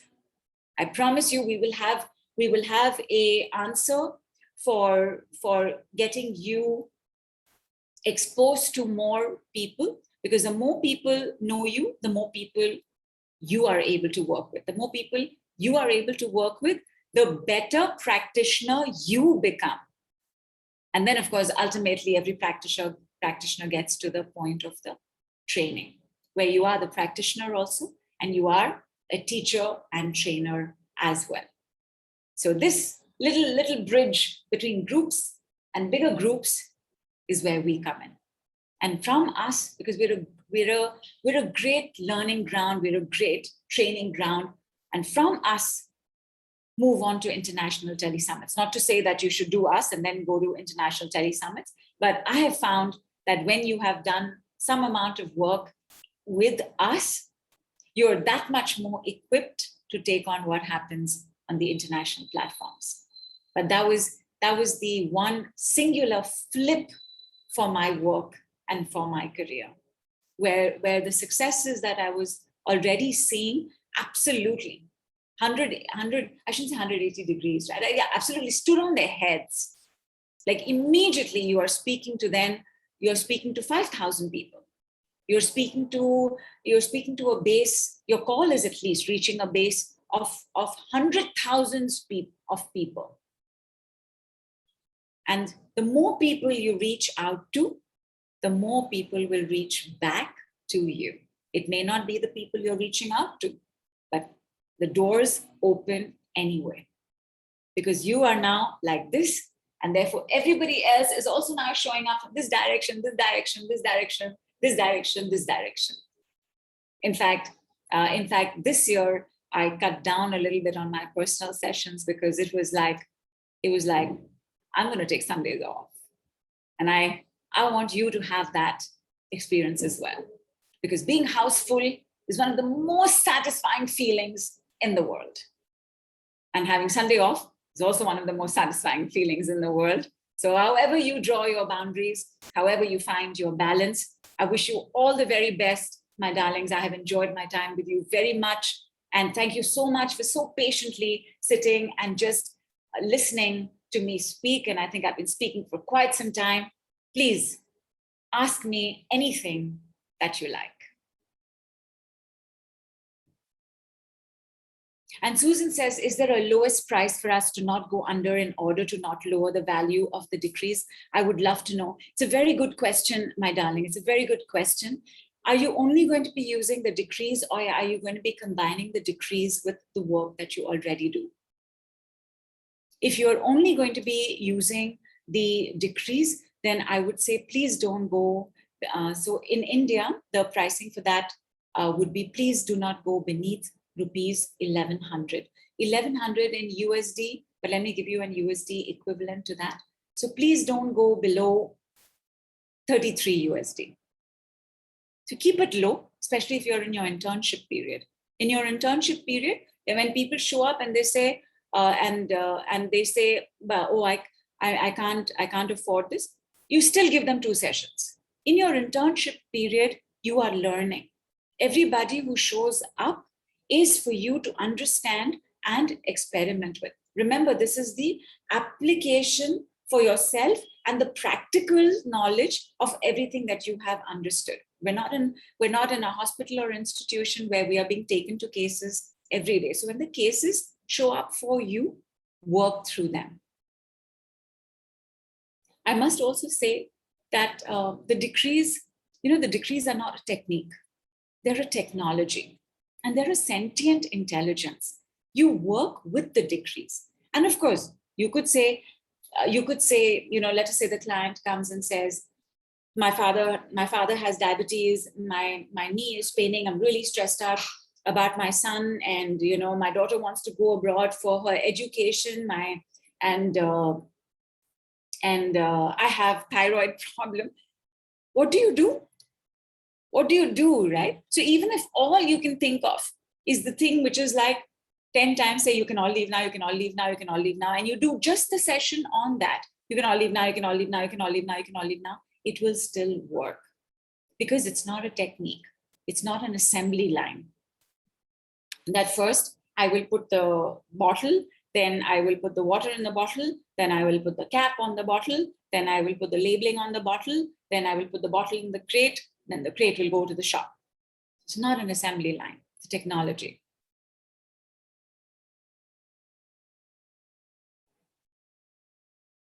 And Susan says 33 USD for 30 minutes. So 33 USD for, it's a good question, my darling. Because 33 USD for 30 minutes sounds really low. But if you're in the internship period, yes, 33 USD for 30 minutes. And this is not to go, you shouldn't go lower than that. Meaning, again, take a look what feels right for you. Shouldn't go below rupees 1100 for a 30-minute session. And as much as possible, maintain your 30 minutes. And I'm saying as much as possible because, again, in the internship period, you don't know this. You don't know whether it'll get over in 20 minutes or whether it'll take 1.5 hours. In the internship period, your only job is to learn. I've always loved the metaphysics of the body. The body has always fascinated me in the very many ways it speaks and has messages. But so I was learning metaphysics anyway, and the standard book for that is Louise Hay's You Can Heal Your Life. But there are many other books now But when I was doing my internship, when I was learning and learning, I saw so much more than what just Louise Hayes was saying. Of course, what she has done, what her science of the body is unmatchable. She is queen. But as I was doing this and I was seeing how the liver is working, how the liver's anger is working, how the gallbladder's resentment is working, and how the bitterness is. And I understood what acidity was doing. And I understood how so much of the burning sensation is the jealousy in the family. I saw what pain actually was and how the energies of pain coil, and therefore how there are 3 stages to working through pain, how a chronic project is. There is a lot, my darlings, that will come and fall into place in this internship time. And of course, after that also, one part of you will stay a permanent intern. But that foundation, to have that little book that says, this is my book of practice, this is my book of the decrees, or this is my book of healing. In that, to make your notes, like I don't know how many books, and not just these books. I don't know how many notebooks and how many papers and pages my house is strewn with. Because whatever shows up somewhere, something I write it down. At that time, when I was working with people, and I was looking at my own triggers, and I was also looking at what was going on with them, and I was understanding, what was going on with the knee. And Louise Hayes, for example, says that the knee has to do with ego, and I saw that the knee has to do with fighting. That those of us who have this tendency to fight, or want to fight, or look for fights, or invariably have this very strong sense of right and wrong in the world, that knee problems show up. It's what you know. It's also what you will know, and what you can use. And for anybody else looking for knee work, I have some wonderful knee work out there on YouTube as well. Thank you, Aparna. Thank you for staying, my darlings. This has gone a little longer, but thank you. Amok says, how do we take this work that we learned to the people? Can you give some more guidance around it? So this particular work, like you mean Jupiter's training, Jupiter's decrees, Jupiter's insight? Is that what you mean, Amok? Because that's how you would take it. You would take it with your understanding. First, you understand. And Amok, you already submitted one case study. And it's very well done. It's very well done. You've understood how to do it. You've made it a step-by-step process, and you've gone through it. It's very good. And you would take people through it like that as well. At the same time, even if you don't break it down like that step-by-step for the people, and you just jump in with whatever they say. So for example, if somebody says pain, right? You wouldn't go through the process. You'd go straight away with clearing pain, because pain is a loud scream, and you go to wherever requires wherever requires the quickest attention. Pain requires immediate attention. If there is whatever else is going on financially like this, my neighbors are like this, and men did this to me, and my mother is like this, and I have so much pain in my lower back. Immediately you go to the pain, because pain carries all our painful stories. So if we have pain in the body, either it's a painful story from the past, or it's the painful stories of what's going on right now. So you always begin with that. And if there is not pain, but you can make up, that she's worried, or he's worried, or he's completely strained, or he's so tensed up, or he's sitting like this, go with stress. And again, all of this, my darlings, you will get once you have spent your minimum 1.5 years in internship. Can you charge in that internship? You charge your minimum. Don't feel like you're so ready to charge? Don't charge. But internship period, my darlings, cannot be overlooked.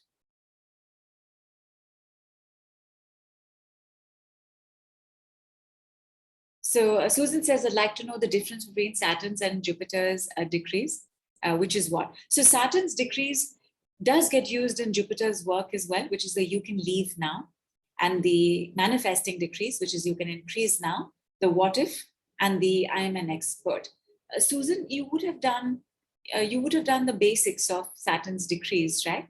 So Saturn's work is like in Jupiter's decrees. We have I am willing, I forgive myself for, I used to, not anymore, I no longer need to, although I no longer need to also has some amount of goddess influence in that. It's also belongs to the goddess decrees.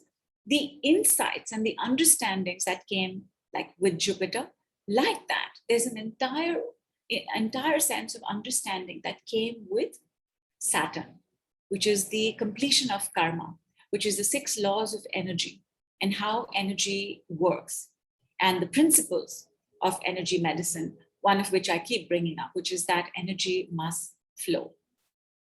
My energies are flowing.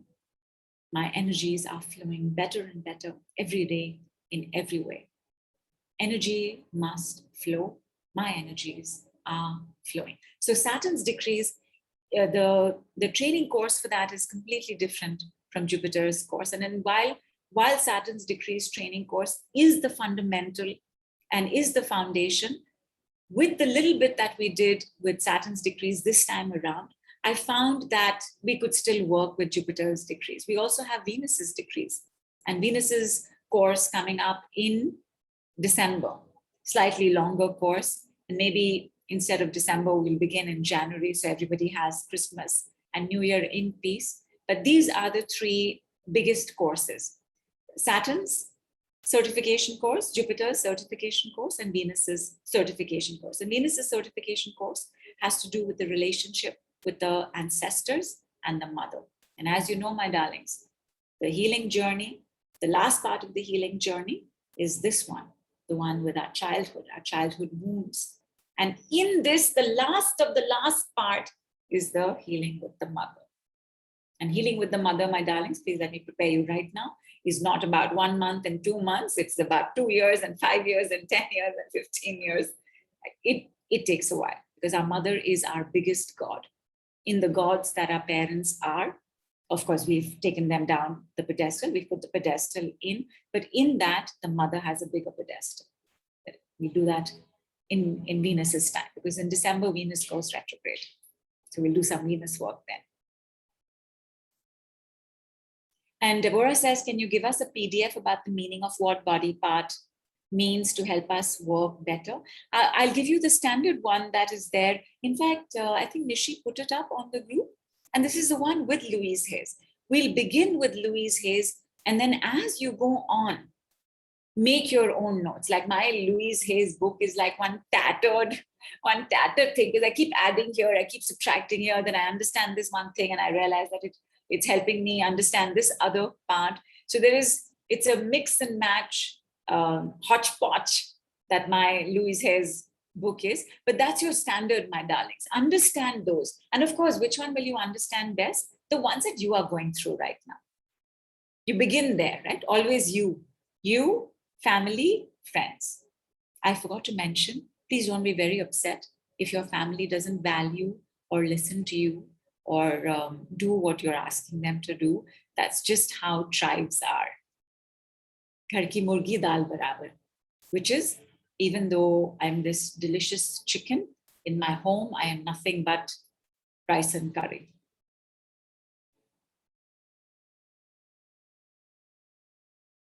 And Susan says, how did the decrees come to you, the story?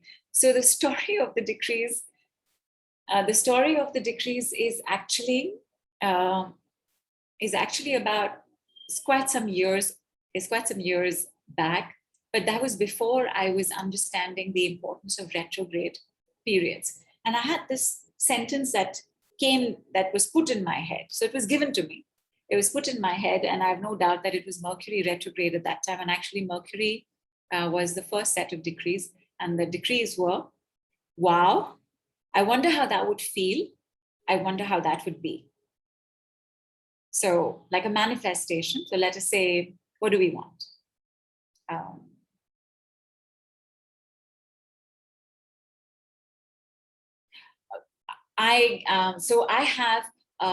I will get, or I am getting, or no, I'm manifesting $100,000 overnight.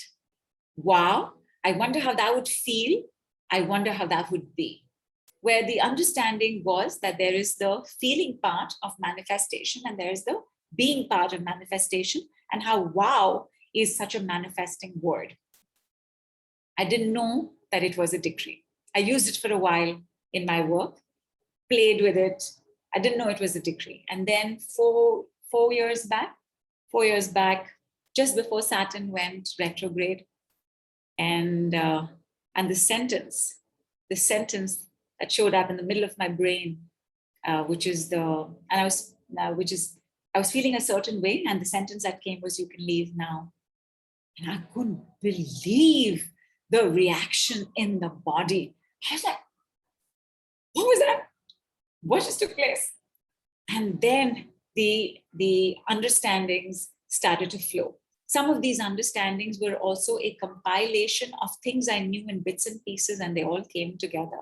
And then how to use this sentence, how to use the sentence for multiple projects, how to use the sentence for the other people. It was given to me. And in retrospect, when I look back at that moment, and then I saw Lord Ganpati, I saw Lord Shivji, I saw Lord Saturn, and I saw Lord Hanumanji. And they were all there at that moment. Saturn's decrees came because Earth had already ascended. Like the 1st of January 2019, Earth ascended. But humanity, we've not ascended as quickly. Birds are ascending, animals are ascending, plants are ascending. We're not ascending as quickly. And one of the reasons we're not ascending as quickly is because karma completion, is keeping us a little dense, a little heavy, a little tied to fear and control 3D. And so when Saturn came, the understanding of how we've all got to speed up our karma completion, and what karma is, and what Saturn is, and how Saturn is the masculine energy, and how he reports to Lord Shivji, and how therefore the relationship with the Father, what does that mean? What does that do in our lives? And from there, it was just this unfolding. From there, it was Jupiter's decrees, it was Mercury's decrees, it was Pluto's decrees, it was Uranus's decrees, it was Neptune's decree, and then there was Venus's decrees. And between these three, the strict, stern, authoritative, masculine Saturn's decrees understanding, the jovial, happy-go-lucky, uncle, prosperity, Jupiter decree understandings, and Venus, ancestral and mother understandings, our unit was complete. Because Jupiter carries a very child energy to him. He loves children. So I'm not surprised that all of this showed up at his time. And Saturn is all about masculinity. So what's going on with your father? What's going on with your mother? So in October, on 6th, Pluto is going direct. On 11th, Saturn is going direct. On 18th, Jupiter is going direct. Mercury is going direct. That is why the energy of October, which has to do with the family, which has to do with the desire for love, which has to do with the desire for self-love, and therefore all the fluctuations around the family and how they've been, it'll make it a little difficult for us to be able to be on track with, let us say, our weight release goals.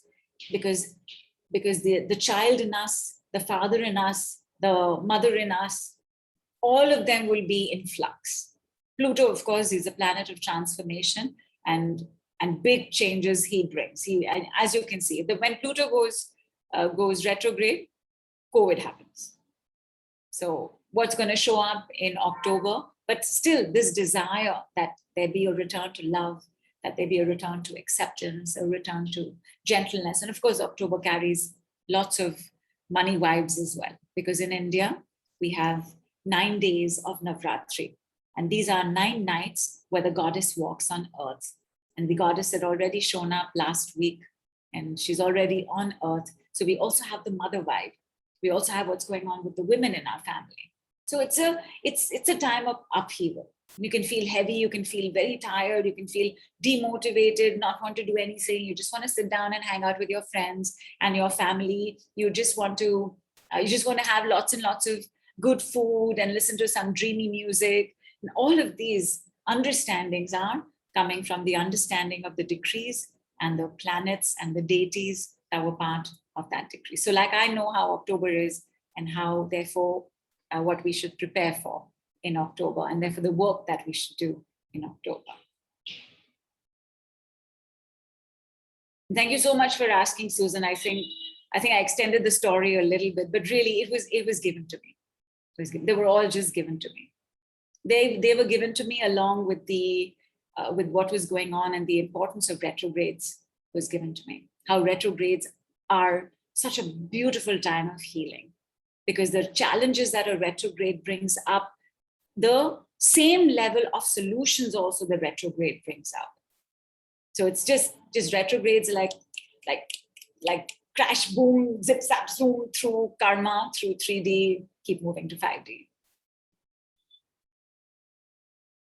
And thank you so much, Amy. Yes, so there is a format for the case studies. All of y'all are going to get a certificate of completion, but for your certificate of mastery, you have to submit case studies. And case studies are not just case studies with others, but also including yourself, somebody in the family. These are just the ways that you have used the decrees as well as the understanding. And there is a format to this, and that format will be sent to you along with today's replay.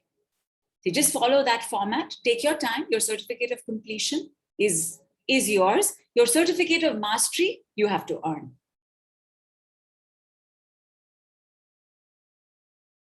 And Susan, we have a home Telegram group. Oh, you're not part of that? Are they those of y'all not part of the home Telegram group? All right, my darlings, we will, Shilpa, we will send the home Telegram group link as well. We'll all stay in touch. And of course, on Facebook there's the home Facebook group where we all put up everything that's going on. Thank you, Preeti. Thank you, Pio. Thank you.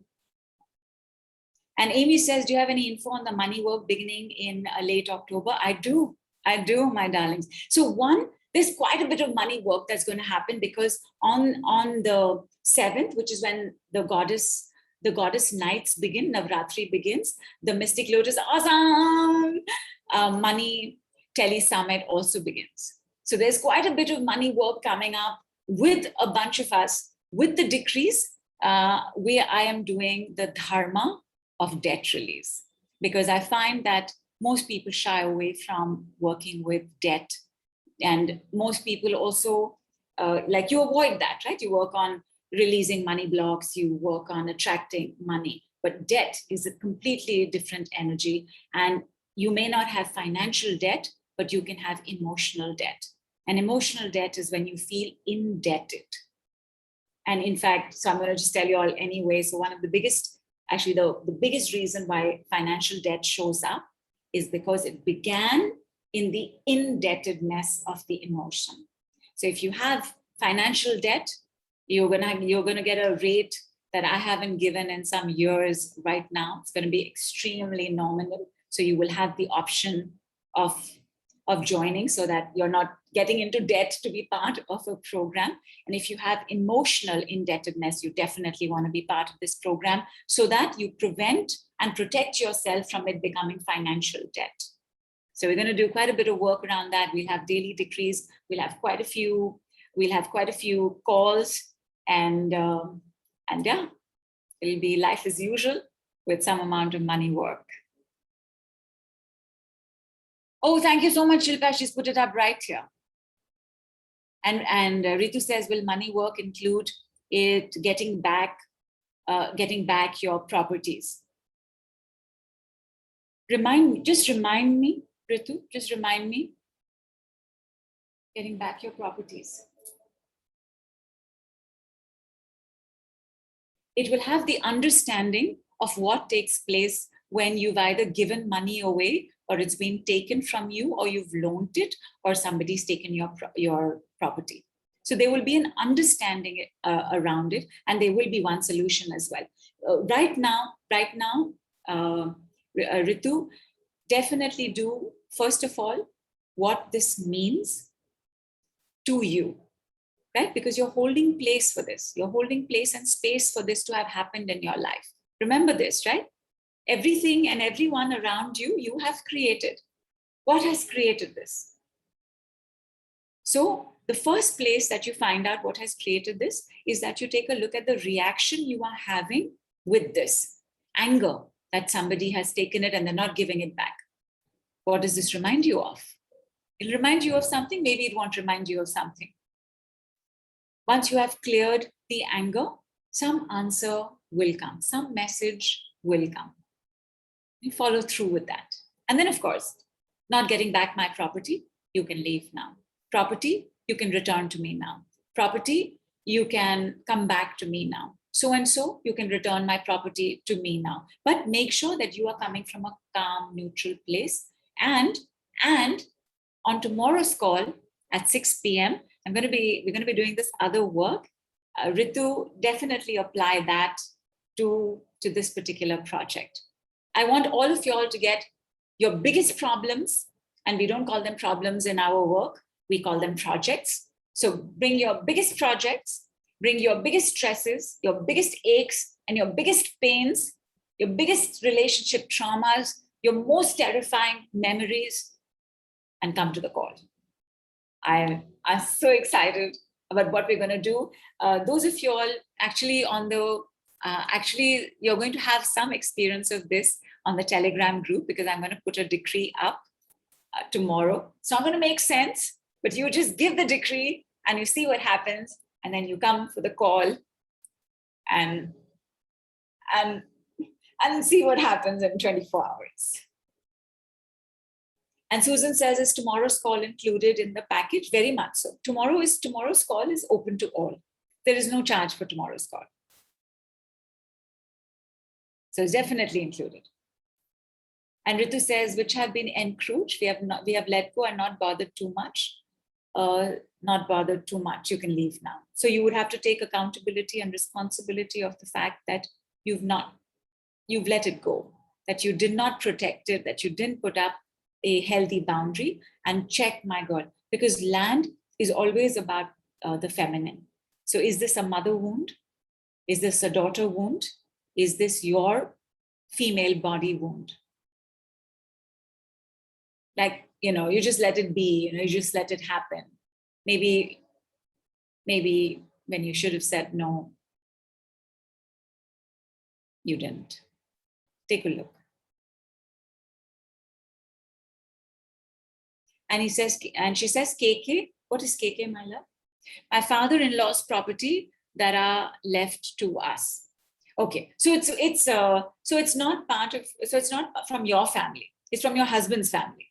Again, definitely take a look. Sometimes we can be more protective of other people's monies and properties than our own. So definitely take a look at how you feel. And she says KK is okay. What is KK? Oh, KK is okay. Okay. Okay. Got it. I mean, what she means is that it represents the word. Okay. Got it, my darlings. Anything else? Feel free to put it up on the group. I thank you again, my darlings. I've taken up quite a bit of your time, but anything about work, about charges, about about you as a professional, about what the Mystic Lotus and Dragonflies can do for you, feel free to ask away.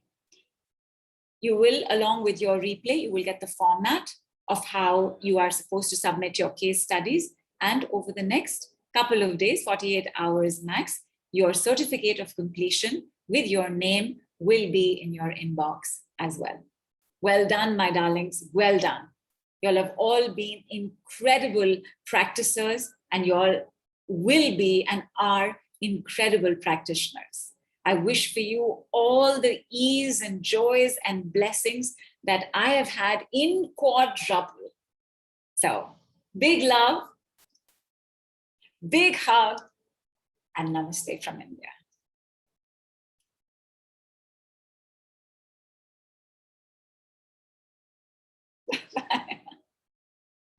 Bye. This might be our last call for the course, but it is not the last time that you're going to open your notebooks. Because you're going to continue to use your notebooks, you're going to continue to keep filling it up. You're gonna make your notes. You're gonna make your new notes.